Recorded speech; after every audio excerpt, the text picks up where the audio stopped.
So নমস্কাৰ বন্ধুসকল, আমাৰ চেনেলটোৰ অন্য এটা ভিডিঅ'লৈ আপোনাক স্বাগতম জনোৱাৰ লগতে অসমবাসীলৈ অতি দুখ লগা এটা খবৰ জনাব ওলাইছোঁ। সো বন্ধুসকল, আপোনালোকে হয়তো গম পাইছেই যে যুৱ প্ৰজন্মৰ অতিকৈ জনপ্ৰিয় এজন যুৱ অভিনেতা কিশোৰ দাস আজি পুৱা 3:18 শেষ নিশ্বাস ত্যাগ কৰিছে। আপোনালোকে গম পাইছিলেই চাগে যে আমাৰ মৰমৰ কিশোৰ দা কিছুদিন আগত কৰ্কট ৰোগত আক্ৰান্ত হৈছিল আৰু উন্নত মানৰ চিকিৎসাৰ বাবে বাহিৰলৈ ধৰক মুম্বাই, চেন্নাই আদি ঠাইত উন্নত মানৰ চিকিৎসাৰ বাবে লৈ যোৱা হৈছিল।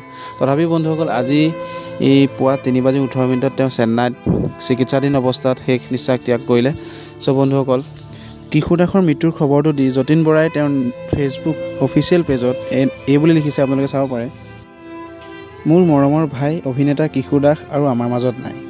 নিশা 3:18 তেওঁ শেষ নিশ্বাস ত্যাগ কৰে। তেওঁ চেন্নাইত আছিল। বন্ধুসকল, খবৰটো পাই খুব বেছি দুখ লাগিল, আৰু দুখ নালাগিব কিয়? অসমৰ উদীয়মান এজন অভিনেতা, যুৱ অভিনেতা আমাৰ মাজৰ পৰা অকালতে নাইকিয়া হৈ গ'ল। এনে লাগিছে যে ভগৱানে পুনৰবাৰ নিষ্ঠুৰতাৰ প্ৰমাণ দেখালে। চ' বন্ধুসকল, কিশোৰ দাসৰ মৃত্যুৰ কিছু মুহূৰ্তৰ আগত তেওঁৰ শেষ ছবিখনৰ বিষয়ে কিছু কথা অসমবাসীক জনালে আৰু কিছু কথা ক'লে। চ' বন্ধুসকল, এইটো ক্লিপ আপোনালোকক মই দেখাব বিচাৰিছোঁ, চাই লওক। নমস্কাৰ, মই কিশোৰ দাস।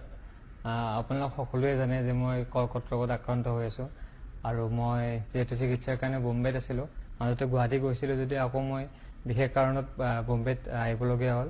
গতিকে মই বোম্বেতে এতিয়া উপস্থিত আছোঁ আৰু ইয়াতে ট্ৰিটমেণ্ট চলি আছে। আৰু এতিয়ালৈ মই যিমানখিনি কাম কৰিছোঁ আপোনালোক সকলোৱে মৰম কৰিছে, আশীৰ্বাদ কৰিছে, আৰু সেইটোলৈ মই আজি চাগে মোৰ মনোবলটো আজিলৈ বহুত ষ্ট্ৰং হৈ আছে। আপোনালোকৰ এই আশীৰ্বাদ পোৱাৰ কাৰণে সাহস পাইছোঁ আপোনালোকৰ পৰা বহুতখিনি, আৰু এইখিনিলৈ মই মোৰ নিজৰ এই ৰোগটোক মই পৰাস্ত কৰিবলৈ মই হেৰি কৰি আছোঁ যিমান পাৰোঁ। কাৰণ মোৰ উইল পাৱাৰটো থাকিলে মোৰ বেমাৰটো মোক হাৰাব নোৱাৰিব। গতিকে মই আপোনালোকৰ যিখিনি মৰম পাইছোঁ, আশীৰ্বাদ কৰিছোঁ, সকলোৰে কাৰণে বহুত বহুত ধন্যবাদ। আৰু মই এই বেমাৰটো হোৱাৰ আগতে মই এখন চিনেমা কৰিছিলোঁ, মোৰ যিখন শেষ চিনেমা লাষ্ট কৰিছিলোঁ। সেই চিনেমাখনৰ নাম হৈছে দাদা তুমি দুষ্ট বৰ। অতি সোনকালে আপোনালোকৰ মাজত আহি আছে, আৰু এই চিনেমাখন হৈছে বহুত বেছি হাস্যমধুৰ আৰু ৰোমেণ্টিক হয়। বহুত ভাল পাব আপোনালোকে, মোৰ দৃঢ় বিশ্বাস এইখন চিনেমা চাই আপোনালোকে সকলোৱে ভাল পাব, আৰু পেচা বাচুল বুলিয়ে ক'ব লাগিব আপোনালোকে যদি চায়।